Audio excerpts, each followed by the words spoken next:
Hello friend, হাতে পাল্লা নিয়ে সবাইকে জানাই আমার ভিডিওতে স্বাগতম।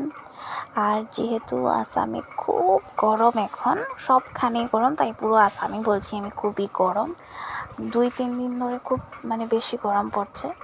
যেহেতু মাঝখানে আসামে বন্যা হয়ে গেছে অনেক জায়গায়, আমাদের এখানে হয়নি, তো সেইভাবে রৌদ্র দেওয়াটা স্বাভাবিক, তো তাই গরমটা খুব পড়ছে।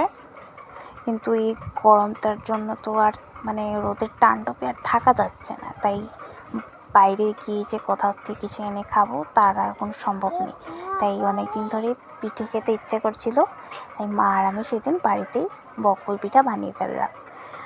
মা আর আমি ভাত টাত খেয়ে রেস্ট অল্প করে তারপরে বকফুলগুলো বানিয়ে ফেলেছিলাম। মা আমায় বেলে দিচ্ছিলো আর আমি পুলিয়ে উঠিয়ে যাচ্ছিলাম, আর দুজনে মিলে পিঠেগুলো পুলিয়ে উঠিয়েছিলাম।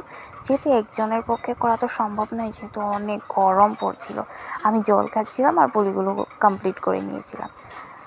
আর এভাবে এক এক করে আমি সবগুলোই আস্তে আস্তে করে নিয়েছিলাম। আর এদিকে দেখতে পাচ্ছ আমার বকফুলের মাঝে একটা মোমো এসে গেছিলো। জানো, আমার মোমো খেতে ইচ্ছে করছিলো, তাই আমি মোমো বানিয়ে ফেললাম। মোমোর মতন ডিজাইন করে ওতে নারকেল দিয়ে দিয়েছিলাম, আর সেটাকে আমি মোমো বলে ফেলেছি। আর সবগুলো কমপ্লিট করে নিয়েছিলাম। আর এদিকে মা পিঠেগুলো ভাজছিল। খুব গরম আর গ্যাসের ভাবটা মার মুখে এসে লাগছিল, তাই মার মুখ তো পুরো ঘেমে স্নান হয়ে গেছিলো, পুরো গরম আর কি।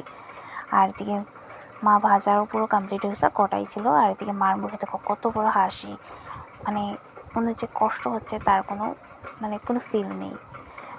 সবাইকে বলি এই জন্য মাদের কারোর সাথে তুলনা হয় না আর কি। আর এদিকে পিঠেগুলো খুব সফট সুন্দর হয়েছিল খেতে, আমি খেয়েও দেখেছিলাম। আর এদিকে অল্প নারকেল সরিয়ে রেখেছিলাম যাতে আমি লাস্টে বরফের গোলা বানিয়ে খেতে পারি। আর আমার মুখ দেখেই বুঝতে পারছো। আর আজকের জন্য টাটা।